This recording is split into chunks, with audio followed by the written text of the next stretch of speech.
Welcome to the new interview series of the German Council on Foreign Relations on events that shake the world of foreign policy. With me is Sławomir Sierakowski, a senior fellow at DGAP and an expert on Central and Eastern Europe. He actually covered the protests live from Minsk last year. We will talk about the abduction of Belarusian journalist/activist Roman Protasevich and why he was worth the risk of such an operation in the eyes of the Belarusian government. Why do you think is it that he was so important that the Belarusian authorities took this very high risk of hijacking him basically in the eyes of the whole world? Actually, he's called a terrorist or extremist officially by the regime. Protasevich and the channel that he ran, which actually is, or at least at that time, was the biggest channel at Telegram, is very, very precious. Nexta, it's the name of the Telegram channel, plus, of course, YouTube channel, etc., was guiding protests from the beginning till the end. What do you mean with guiding? What did they do concretely? Every day in the morning or the evening preceding day, they were sending to literally every Belarusian the daily routine.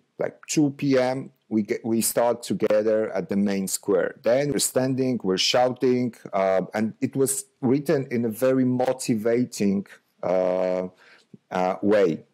And they were very successful, no? Because there was the largest protest in years. Extremely successful.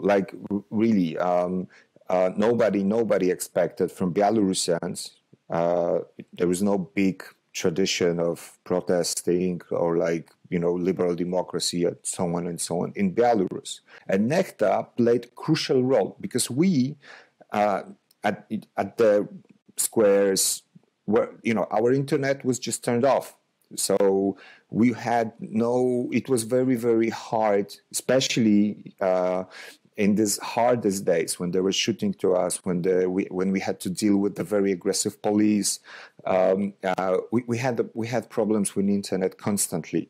And Nexta could really get all pictures from us, text, information, and put it further also to foreign journalists, foreign media. But look, what Lukashenko identifies with Protasevich, of course, all possible contacts. He would do whatever is needed to push him to get these contacts. Who is still active in Belarus?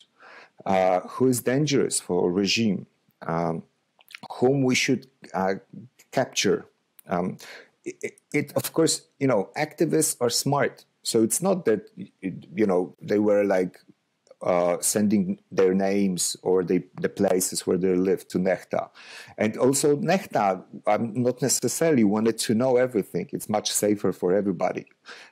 So it not necessarily means that Protasevich knows. So he was not abducted because he still plays an active role, right? Because he has kind of went away from Nexta, but he was likely abducted because of all the contacts and information he might have and might reveal under torture. Is that what you were saying? Plus revenge. Mm-hmm. Lukashenko is very, very emotional. He was really, really scared. He was that close to collapse. So he's afraid of having the same big protest again. He knows that literally everybody hates him, even the people who really works. And Nexta, which means the two leaders and plus the team, of course. Two leaders means Stepan, who is a founder, Stepan Pusiła, and Roman Protasevich, who was editor-in-chief. In September, he left Nexta and organized another channel, which is active still, and it's also very important. We saw a video on Belarusian TV that he actually confessed to inciting riots.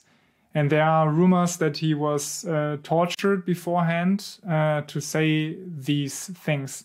Do you have any intel on that?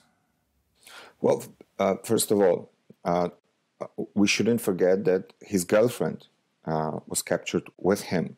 So the leverage is just, that big. So maybe you don't even need to torture him. But of course they will do, because they are torturing literally everybody they kept. It's enough to play. It's enough to be captured, because it's like, it's an example for the people. It's a proof that it's not worth, and it's like to scare. It's a form of also of revenge. Yeah. So he was pushed to confess. He was beaten. Probably his father is saying that he recognizes that his nose is broken, that he has a makeup on his face, that he doesn't behave naturally. Maybe some chemistry was also in it. So, yeah. But I'm not surprised. This was like this is what we expected anyway. Do you have any idea already, any conclusion what this means for the opposition movement? For sure, it's not going to convince anybody to stop being active. Of course, I mean, it's natural that you are scared, and the regular people are scared. And don't forget, the organizers of this protest were just regular people. It's not I mean, Nexta was guiding, was coordinating, but was not the organizer. And he's blamed for this, and he confessed that I was an organizer. Actually, according to Belarusian constitution, there's nothing bad in it. Like, you can organize protest, but of course, like Stalinist constitution was also very democratic. It's not going to stop anybody in Belarus and in diaspora. We are, like, our hearts are broken. I mean, I'm not Belarusian, but after spending a month there, I feel like a Belarusian. Yeah, I mean, it's dangerous for some people for sure, but it was dangerous anyway. Yeah, and it's of course extremely, extremely sad, because I don't even want to imagine what is happening to him now. Yeah, thank you, Sławomir, for these insights. With DGAP, we will, of course, continue on the story with more insights, more analysis in the upcoming weeks. And we hope that he will be freed, or at least treated somehow somehow better than he was in the past. Well, we may have some influence. So as long as we are interested in, as long as we are talking about it, and as long as we believe that something can change there, we can give, it may be possible, certain security to him. Thank you, Sławomir. Thank you very much.